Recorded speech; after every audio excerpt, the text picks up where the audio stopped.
오늘 이 아침에 누가복음 16장 본문을 통해서 불의한 청지기 비유에 대해서 잠시 은혜를 나누고자 합니다. 오늘 본문을 많은 사람들이 불의한 청지기의 비유라고 말씀합니다. 이 이유는 어떤 부자에게 고용된 한 청지기가 주인의 뜻을 행하지 않고 낭비하다가 결국 자신의 직무를 빼앗기게 된 신세가 되었습니다.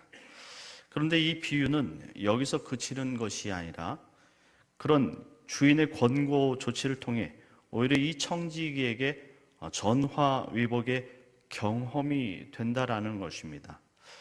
이런 전화위복의 경험을 통해서 오늘 예수님께서는 우리에게 무엇인가 메시지를 던져주려고 하셨다라는 것입니다. 그래서 예수님께서 이 비유를 왜 제자들을 통해서 말씀하시려 했는지 살피고 그 내용을 통해서 은혜를 나누고자 합니다. 첫 번째, 우리가 예수님은 이 비유를 누구에게 말씀하고 싶었는가를 확인해야 됩니다. 예수님은 도대체 이 비유를 누구에게 말씀하고 싶으셨을까요?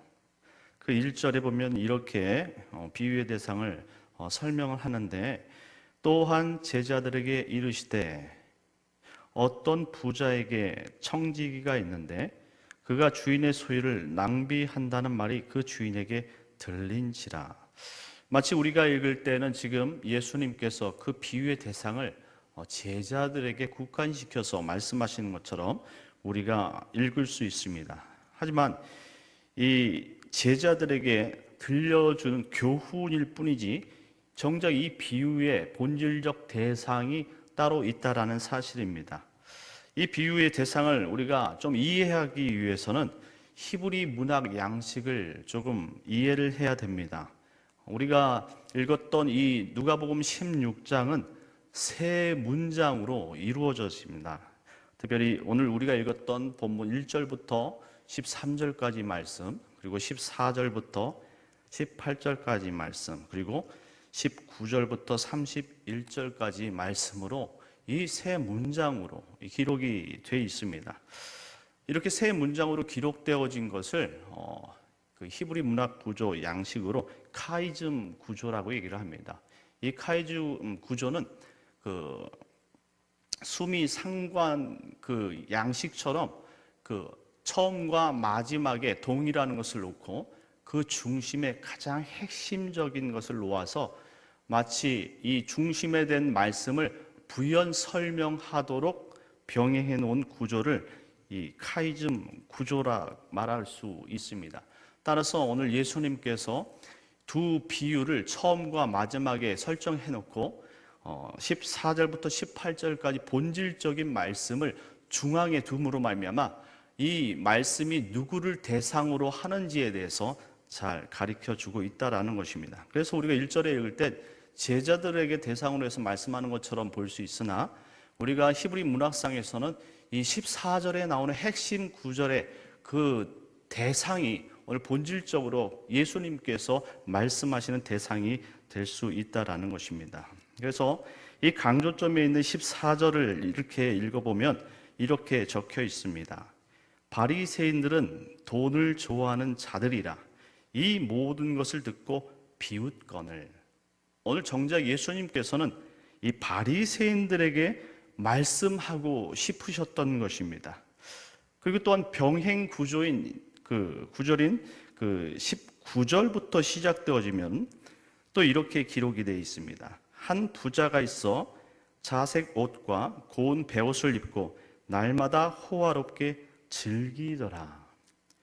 여기에는 또 한 부자가 나타나는데 자색 옷 그리고 고운 베옷을 입고 날마다 호화롭게 즐기는 사람이 등장합니다.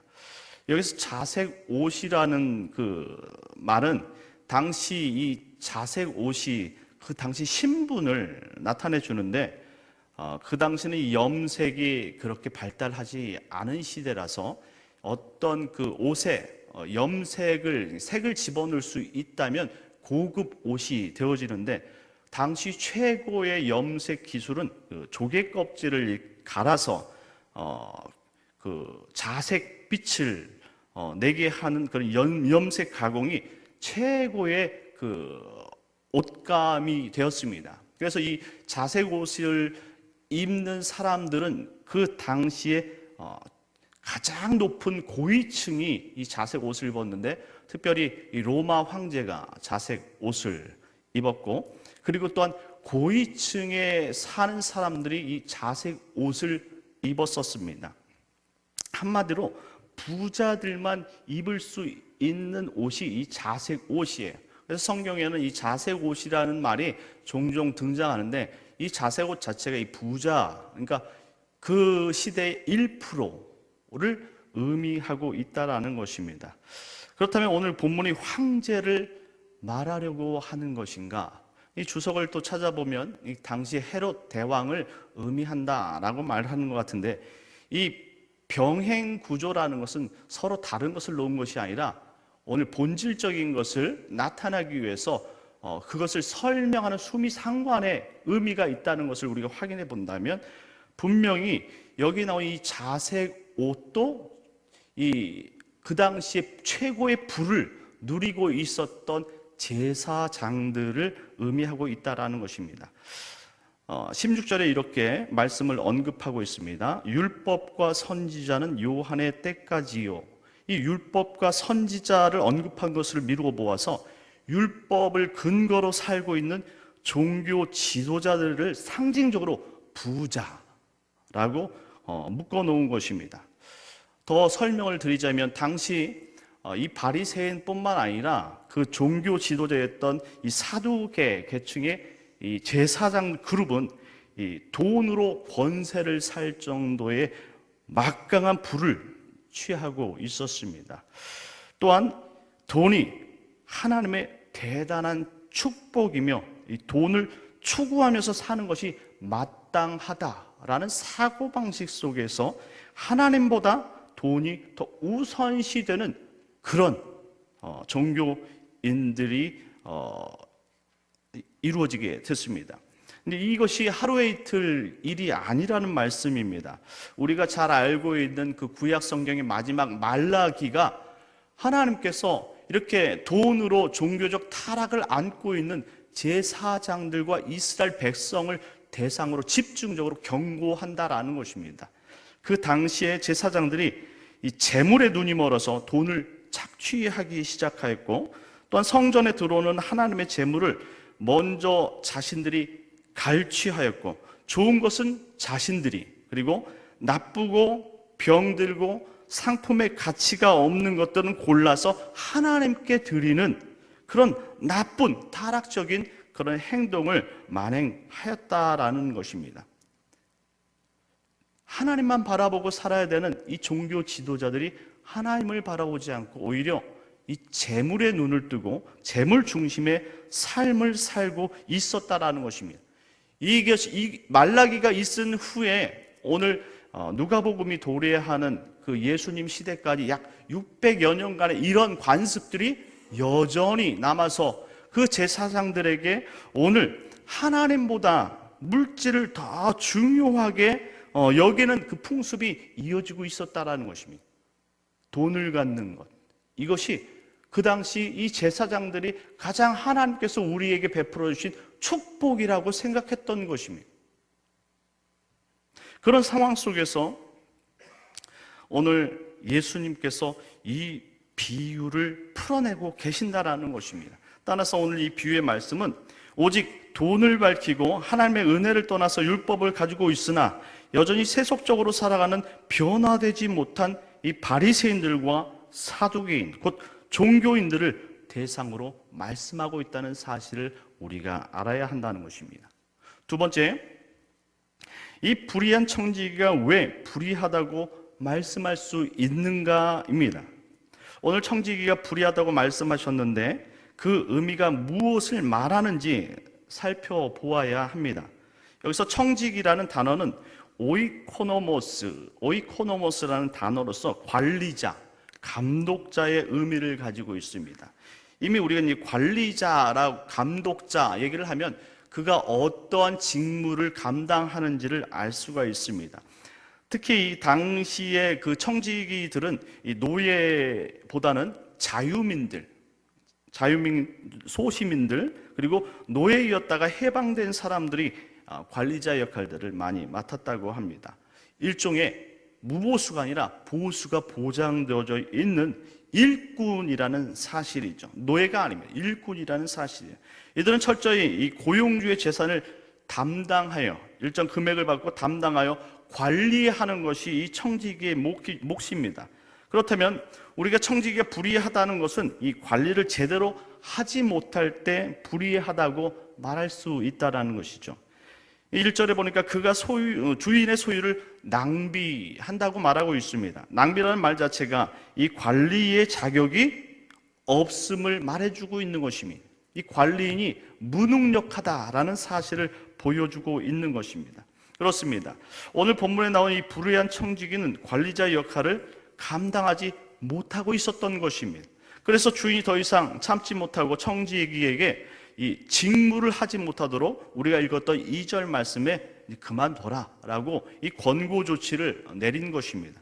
그렇다면 이 청지기가 어떤 것을 낭비하였는지를 우리가 살펴봐야 되는데, 보니까 그의 부족함을 살펴볼 수 있는 그 내용들을 쭉 우리가 오늘 본문 1절부터 13절까지 읽었는데, 어떤 것을 낭비하고 있었는지에 대해 구체적인 내용이 등장하지 않는다라는 것입니다. 주인의 돈을 어떻게 낭비하였는지에 대해서, 거기에 대해서는 언급이 부족하다라는 것이죠. 그런데 이 단서를 8절에서 우리가 찾아볼 수 있습니다. 우리 8절인데 한번 이 8절을 다 같이 읽어보도록 하겠습니다. 오늘 본문 누가복음 16장 8절 말씀입니다. 읽겠습니다. 시작. 주인이 이 옳지 않은 청지기가 이를 지혜 있게 하였으므로 칭찬하였으니 이 세대의 아들들이 자기 시대에 있어서는 빛의 아들들보다 더 지혜로움이니라. 아멘.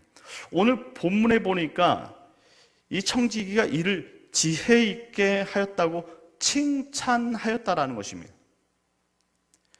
낭비하여서 잘 못해서 쫓겨나게 된 이 청지기가 8절에 드디어 칭찬을 받게 되었습니다. 그럼 이 칭찬받는 것이 바로 이 주인의 뜻이라는 사실을 오늘 우리가 알 수 있습니다. 그렇다면 어떤 것을 칭찬을 받았는지 살펴본다면 5절과 6절과 7절에 나와 있습니다. 5절에 이렇게 되어 있습니다. 주인에게 빚진 자를 일일이 불러다가 먼저 온 자에게 이르되 내가 내 주인에게 얼마나 빚졌느냐. 6절에 말하되 기름 100말이니이다. 이르되 여기 내 증서를 가지고 빨리 앉아 50이라 쓰라. 그리고 7절에 또 다른 이에게 이르되 너는 얼마나 빚졌느냐. 이르되 밀 100석이니이다. 여기 내 증서를 가지고 80이라 쓰라. 오늘 이런 모습을 가지고 주인이 이 불의한 청지기를 지혜롭다고 칭찬하였다라는 것입니다. 여기서 우리가 일반적인 상식의 개념으로 이 본문이 너무나 우리 충격적으로 다가온다라는 것입니다. 분명 이 6절, 7절에 기름 100마를 자기가 도중에서 이 증서에 50이라고 쓰라, 탕감을 해준 것 아니겠습니까? 그리고 7절에 보니까 밀 100석인데 이것을 80이라고 20을 탕감해 준 것 아니겠습니까? 지금 이것은 세상 속에서도 이걸 횡령 및 절도라고, 중죄라고 말할 수 있습니다. 주인의 것을 마치 자기가 그것을 소유한 것처럼 그 인심 쓰듯이 자기가 중간에서 모든 것들을 해결하는 이 모든 것이 죄악이라는 것이에요. 그런 죄를 짓고 있음에도 불구하고 오늘 주인은 그를 지혜롭다라고 말하고 있다는 거예요. 우리 상식으로는 도저히 이해가 가지 않지요. 그래서 저는 이 말씀을 듣고 이 제자들이 과연 이해나 하고 있을까라고 생각하고 있었습니다. 저희처럼 멍하고 있지 않을까 이런 생각이 들었었습니다. 어떻게 횡령과 절도를 지혜 있다고 말할 수 있을까 말입니다. 그래서 세상에 찾아보면 이런 사람들보다 더 많은데 그렇다면 그 사람들은 얼마나 지혜롭냐 이 말인 것이죠. 그런데 이 8절 오늘 읽었던 이 본문 말씀이 오늘 이 전체 맥락을 해석하는데 키가 된다라는 사실입니다. 이 8절을 이해하지 못하면 오늘 본문 내용을 여러분 절대로 이해할 수가 없다라는 거예요. 오늘 청지기가 불의하다는 말은 주인의 재산을 낭비하였다는 말씀입니다. 이 낭비라는 말이 흩어버리다, 쏟아버리다라는 뜻을 가지고 있습니다. 그런데 주인이 생각한 낭비는 주인의 재산을 이웃에게 나누어 주고 부채를 탕감해 주고 이웃을 돕는 곳에 사용하지 않는 것을 낭비라고 표현하고 있다라는 것입니다. 한마디로 낭비의 기준이 세상과 다른 것이죠. 주인은 오히려 소외되고 가난하고 어려운 사람을 도와주지 않는 것을 낭비라고 말하고 있다는 것입니다. 도대체 이런 법을 무엇이라고 표현할 수 있습니까? 이런 법이 세상에 어디 있겠습니까? 바로 이런 법을 은혜의 법이라 말하는 것입니다.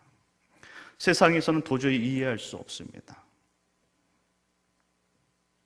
자기 돈을 들어서 남들을 베풀어주고 그것을 하지 않았다고 그 청지기를 낭비하였고 그 다음에 불의하다라고 말할 정도면 도대체 이 주인은 세상에 볼 때 제정신이 아니란 말씀이죠. 하지만 세상에서 이해할 수는 없지만 하나님은 그 은혜로 많은 사람들에게 부어서 잃어버린 생명을 또 잃어버린 감사를 또한 잃어버린 기쁨을 회복하기를 원하고 계신다는 사실을 오늘 메시지를 통해서 가르쳐주고 있는 것입니다. 그렇다면 왜 주인의 종인 청지기에게 불의하다고 말할 수 있습니까? 바로 자신의 직무가 어떤 것인지를 모르고 있었다라는 거예요. 종이 무엇을 원하고 무엇을 행해야지 칭찬하지 알지 못하고 있었다라는 것입니다. 왜냐하면 주인의 뜻은 관심이 없었기 때문에 그렇다라는 것이죠. 그런데 왜 이렇게 주인의 뜻을 모르고 있었느냐라는 사실입니다. 8절 하반절에 이렇게 기록이 되어 있죠. 이 세대의 아들들이 자기 시대에 있어서는 빛의 아들들보다 더 지혜로움이니라. 여기 지혜라는 단어를 헬라어에서는 프로니모스라고 사용해요. 프로니모스, 이 분별력, 통찰력, 지혜라는 단어를 가지고 있는데 이것은 구약 성경의 호크마라는 단어를 대체해서 사용하는 그 신약 헬라어 단어입니다. 이 호크마는 우리 일반적인 사람의 지혜가 아니라 위로부터 하나님이 우리 인간에게 부어주시는 지혜를 의미하는 것입니다. 다시 하나님께서 주시는 지혜라는 말씀을 오늘 예수님께서 이 불의한 청지기를 빗대어서 바리새인들에게 말씀하고 계신다라는 것이죠. 오늘 본문의 바리새인과 종교인들이 율법을 가지고 있으면서도 하나님의 뜻을 알 수 없었습니다. 그것을 지금 비판하고 있는 거예요. 너희가 하나님의 말씀을 맡았음에도 불구하고 그 맡은 하나님의 말씀을 행하지 못한다라는 것입니다. 도무지 알아먹지를 못하는구나. 이것을 지금 예수님께서 빗대어서 오히려 그것이 너희에게 사람들의 재산을 빼앗고 사람들의 행복을 빼앗는 이 모든 방법과 수단으로 사용하는 이 모든 죄악들을 보면서 오늘 예수님께서 그런 종교 지도자들에게 오늘 너희가 지혜가 없다라는 사실을 가르쳐 주고 있는 것입니다. 왜 지혜가 없습니까? 율법을 가지고 있으면서 어떻게 하나님의 인간에게 부어주시는 그 지혜가 없을까요? 하나님의 말씀을 맡은 그 제사장이 하나님의 말씀을 맡아서 가르치는 그 바리새인들이 어떻게 그 율법을 가지고 달달 외우면서 지혜가 없다고 말할 수 있을까요? 근데 성경에 로마서 3장 20절에 보니까 분명히 이 율법을 가지고는 죄를 깨닫는다라고 말하고 있습니다. 죄를 깨닫는다는 말은 우리가 지혜가 있다는 말이 아니라 우리가 은혜가 필요하다는 사실을 더욱 알게 된다는 사실입니다. 우리가 무능하기 때문에, 우리가 죄인이기 때문에, 애초부터 이런 지혜가 우리에게 없기 때문에 이 말씀을 통해서 우리가 날마다 상고하면서 깨달을 것이 무엇이냐? 하나님을 바라보지 않으면 우린 죽는 인생이라는 사실을 알라는 것입니다. 이것을 먼저 다른 모든 민족보다 이스라엘 백성들을 선택해서 율법이라는 것을 주시고 이것이 하나님 사랑이고 이것이 이웃 사랑이니 너희가 이 말씀대로 행하여 보라. 그런데 우리는 날마다 살 때 이 말씀대로 행하여 살 수가 없습니다 라는 답변이 하나님 앞에 울려 퍼져야 되는데 오히려 이것보다 내가 이것을 지켰으니 저 사람들이 지키지 못한 사람은 나쁜 사람입니다 라고 그 시험의 잣대, 그 결말의 잣대, 그 다음에 판단의 잣대를 다른 사람들에게 돌리는 도구가 되고 말았다라는, 마치 그 일을, 그 지혜를 먼저 받았음에도 불구하고 그 지혜 있는 사람이 많은 사람들 들어오지 못하게 자기가 문지기가 되어서 아예 막고 다른 사람들조차도 못 들어오게 하는 그런 종교 지도자들로, 어리석은 사람으로 변화되고 말았다라는 것입니다. 따라서 우리는 위로부터 부어주는 하나님의 능력과 지혜가 없이는 어떠한 일도 할 수 없으며, 분명 하나님의 직무를 맡은 모든 사람들에게 반드시 하나님의 이 호크마라는 지혜가 필요하다는 사실을 예수님께서 그 종교 지도자들에게 오늘 경종을 울리고 있다라는 것입니다. 그 지혜가 무엇이겠습니까? 그것이 바로 우리에게 이 땅에 오셔서 오늘 아까 읽었던 누가복음 16장 16절 이후에 율법과 선지자는 요한의 때까지요, 그 후부터는 하나님 나라의 복음이 전파되어 사람마다 그리로 침입하며 예수의 때가 되었다라는 사실을 오늘 예수님께서 너희가 그렇게 하지 못하는 것은 바로 지혜가 없기 때문인데 그 지혜가 곧 예수 그리스도다라는 사실, 내가 이 일을 밝히고 판단하고 행하러 왔노라 라고 오늘 그 종교 지도자인 바리새인들과 사두개인들에게 말씀을 하고 있었던 것입니다. 세 번째는, 그렇다면 예수님께서 이 본문을 통해 말씀하고자 하시는 것이 무엇인가입니다. 9절 말씀입니다. 9절에 이렇게 기록이 되어 있습니다. 내가 너희에게 말하노니 불의 제물로 친구를 사귀라. 그리하면 그 제물이 없어질 때에 그들이 너희를 영주할 처소로 영접하리라. 아멘. 결국 예수님께서는 바리새인들과 종교 지도자들에게 하고 싶은 말씀이 무엇인가 따져본다면, 첫째는 그 주인의 뜻을 왜곡시키지 말라라는 것입니다. 그리고 두 번째는 직무를 내 자신이 한다 하지 말고 하나님의 지혜로 행하라라는 것입니다. 왜냐하면 인간은 선하지 않기 때문에 그렇습니다. 곧 하나님이 자신의 재물, 곧 아들의 핏값으로 사신 사람들, 택한 백성들에게 그것이 그들에게 베푸신 크신 은혜이므로 항상 감사하며 살도록 가르치고 깨닫고 살도록 하는 것이 그들의 직무인데, 오히려 하나님이 주신 그 은혜를 이용하여 자신의 이익과 부귀의 기회로 삼는 자들이 되지 말라는 것입니다.